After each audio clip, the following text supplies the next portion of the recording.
turn to the east. It is now moving to the north-northeast at 13 miles per hour, with some of those top wind speeds of about 65 miles per hour. And it is going to continue on its journey inland, and with that we are going to see some of those stronger winds and areas of heavy rain continuing to press inland. Now, the very heavy rains have obviously caused many problems for drivers around New Orleans. Cars have been stalling out in water up to people's thighs. And you can imagine how difficult it is to push a car through some of the water that is this deep. And again, we want to remind you never to drive into a flooded roadway. Marshall? Well, we have two reporters covering this storm. One is Jeff Morrow. He's on the banks of the Mississippi River in New Orleans. Mike Seidel also. He's live at the beach in Gulf Shores, Alabama. First, we'll go to Jeff Morrow. He's in New Orleans. Jeff, what's been the major impact from Isidore in the New Orleans area? Oh, without a doubt, Marshall, it has been the rain and the flooding as a result of all this heavy rain. In fact, let's go right to some rainfall tallies here. We can show you. I mean, we're talking about around a foot of rain now. Again, it's been raining heavily here for the last hour or two, so we're going to be adding to these totals. We're going to end up with well over a foot of rain officially at Moisson Airport and other areas around here like the Naval Air Station, maybe even a bit more than that.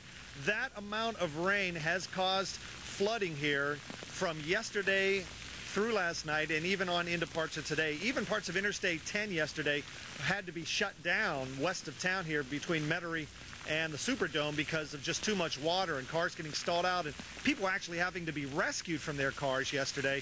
No reports of anything like that this morning, but I got to tell you, if it continues to rain like this, I-10 may get shut down in that same place one more time. We're getting some street flooding video this morning for you, and hopefully we'll be able to get that back to you before too long here, and we'll keep you updated. But hopefully we can get this rain to stop. Somebody turn off the tap already. We've had enough rain here for quite a while. Now let's go up the coast a little ways to Mike Seidel. He's in Gulf Shores, Alabama. Hey, Jeff, good morning. Here in Gulf Shores, we're still getting battered by gusty winds up to 40 miles an hour and some very heavy rainfall. Another squall has blown in, and these beaches have really been eaten up. They were replenished about 18 months ago, and a lot of the sand where you would normally be on the beach has been pushed up here towards the motels and hotels. The first floor rooms, the balconies are covered with sand. This is low tide, by the way, so the tide's going to be coming in over the next 5 to 6 hours. And now that the water is not covering the sand, I'm getting blasted. It's like atmospheric dermabrasion, and it's no picnic here. It's a real stinging sensation. Let me show you what it looked like last night along Highway 182. This is the main east-west route from Fort Morgan in here to Gulf Shores and over towards the Florida line.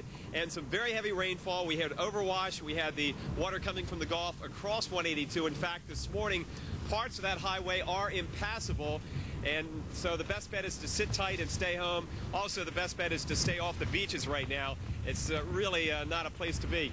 Here comes that water coming back up. The tide is coming back in, and a lot of debris this morning. These are the beach chairs, which yesterday they had piled up over there, but with all the heavy rain and the overwash and the storm surge, they've been floating around. They've rested here on top of our cable. Marshall? Mike, have you heard anything from the local officials on the travel conditions along the beach today?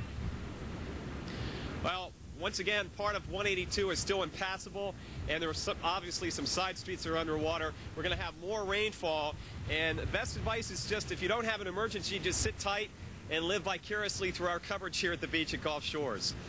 Mike Seidel reporting live from Gulf Shores, Louisiana, or Gulf Shores, Alabama, excuse me. There was a tornado that touched down evidently in Destin. We've gotten a local storm report from that area. There's a chance of more tornadoes today in some of these bands, isn't there, Dr. Lyons? There sure is, and that tornado threat's going to be spreading northward with that warm tropical air. Right now we have some cool overrunning air to the north of the circulation. Right now, circulation is moving just around New Orleans as if it doesn't want to go into the Big Easy, and then it's going to be moving toward the north through time. But as it does so, it's bringing some very heavy rain, as you just saw where Jeff was, and that band of heavy rain is just very close to being the end of the heaviest rain. But the strongest threat for severe weather is off to the east, and so are the strongest winds. You can see the circulation center there, right there, moving off around New Orleans. There's the heavy rain band that Jeff's experiencing there. But dry air is almost there, New Orleans. Hold on there for a little while longer. In the meantime, the strongest wind, you can tell just by the speed of motion of these cloud elements, is over here. And this is in the general direction of where Our other live shot is near the mouth of the Mobile Bay area, and they're going to be continuing to get high surf on the order of 15 to 20 feet, maybe even higher than that over the next 12 to 24 hours. Heather? All right, thank you, Steve. And we want to give you again a look at some of the headlines from Isidore. And we are finding right now that Isidore has dropped heavy amounts of rain, as you heard, on New Orleans. About a foot of rain. We have had some wind gusts there, about 54 miles per hour. And public transportation in this area is shut down. You also want to be aware that many flights have been canceled as well in New Orleans, and that certainly could be affecting other flights elsewhere. You can always find out more information and keep up with it at weather.com. You can see